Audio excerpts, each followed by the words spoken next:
प्रश्न आया है, आज वर्तमान स्थिति के अंदर अफ़गानिस्तान के अंदर तालिबान ने कब्ज़ा कर लिया है और तालिबान वहाँ अपनी सरकार बनाने जा रहा है, तो दीदेवार का उसमें क्या विचार है? किसी भी विचार को, किसी भी नाम को समझने से पहले हमें उसका अर्थ का ज्ञान होना चाहिए। जैसे हमारे यहाँ पर कोई युवक विद्या लेने के लिए तैयार हो जाता है, अर्थात विद्या के अर्थ समझने को तैयार होता है और स्कूल कॉलेज में जाता है, तो हम उसे विद्यार्थी कहते हैं। वैसे ही तालीम लेने के लिए जो बाशिंदा तैयार हुआ है उसे तालिबान कहा गया है। और पूरे विश्व के अंदर जब भी कोई युवक होता है तो उस आयु के अंदर उसे पूरा जोश होता है और जोश के अंदर वो कुछ भी करने के लिए अपने आप को आमादा हो जाता है। मगर जोश जब बढ़ जाए और होश की कम हो जाए तो उस युवक को कुछ लोग अपनी दिशाहीन बनाकर अपने स्वार्थ के लिए उन युवकों का उपयोग करते हैं और पूरे विश्व के अंदर ऐसा उपयोग होता रहा है और आगे भी शायद होता रहेगा। वैसा ही उपयोग तालिबान युवकों के साथ हुआ। उनके जोश को उनको धार्मिक नेताओं ने उनका प्रयोग किया और उनका प्रयोग करते हुए बाद में राजनेता लोगों ने भी उनको दूसरी दिशा देकर गलत रास्ते में उनको डाल दिया गया।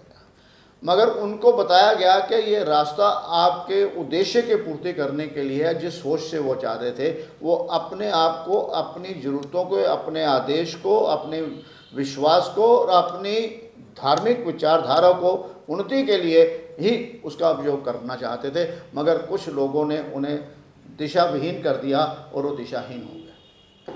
मगर आज वर्तमान स्थिति के अंदर पूरे विश्व के अंदर किसी को भी कितना भी होश हो या ना हो, किसी ने अपने घर को जलाने का प्रयास नहीं करा, अपनी गाड़ी पे पत्थर नहीं फेंका।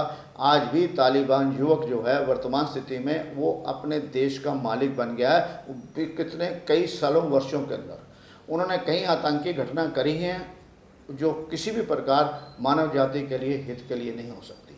उसके साथ कोई भी उनके साथ नहीं खड़ा होगा।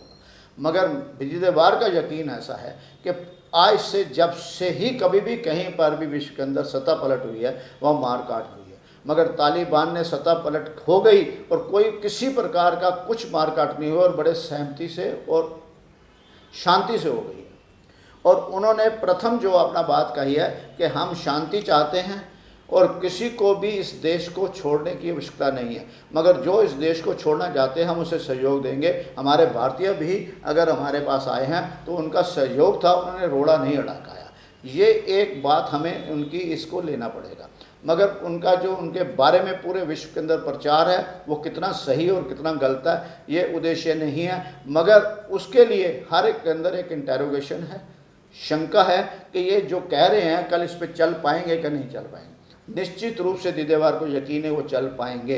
मगर उनका उसके पहले हमें इतना होश चाहिए, इतना संयम चाहिए कि उनके बारे में विश्व के अंदर जो भी प्रचलित है उसके लिए उनका शांति से सामना करना पड़ेगा अपनी जगह बनाने के लिए। और निश्चित रूप से अगर वो कामयाब होते हैं बड़े कम समय में और अपने उद्देश्य की पूर्ति के लिए, अपने राष्ट्र को बढ़ाने के लिए, तो मैं ये समझता हूँ कि ये अफ़गानिस्तान भी विश्व के लिए एक नई दिशा दिखाने के लिए होगा। और मैं चाहता हूँ कि, और मैं एक विनती भी करता हूँ और एक सलाह भी दे रहा हूँ उन तालिबान युवकों के ऊपर कि आप भीतर से जोश के साथ नहीं, पूरे होश के साथ आप अपने कार्य को करें। अब आपने अपने कार्य को निर्मित करना है और पुराने दाग जब तक आपके नहीं मिटेंगे आप निर्मित नहीं करेंगे। उन दागों को उत्साहित करने के लिए कुछ आप में ही युवक गलत रास्ता में जाएंगे, आप उन्हें भी रोकना है, अपना संयम में रखना है और विश्व को एक नई दिशा देना है।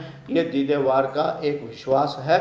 एक नई दिशा देने के लिए तालिबान के साथ हमें सबको सहयोग देना चाहिए और सहयोग देते हुए उन्हें दिशाहीन के नहीं है, दिशा दें, क्योंकि शक्ति तो है उनके पास। उन्होंने शक्ति का दुरुपयोग करा है। सही दिशा दिखाएं तो वो अपने स्वयं के लिए भी, विश्व के लिए भी एक असेट्स साबित होंगे जो आज तक लाइबिलिटी थी। ऐसा दीदेवार की कामना भी है, दीदेवार की सलाह भी है और उनसे विनती भी है और आदेश भी है। जब ये मानेंगे तो वो स्वयं और पूरा जगत आनंद आनंद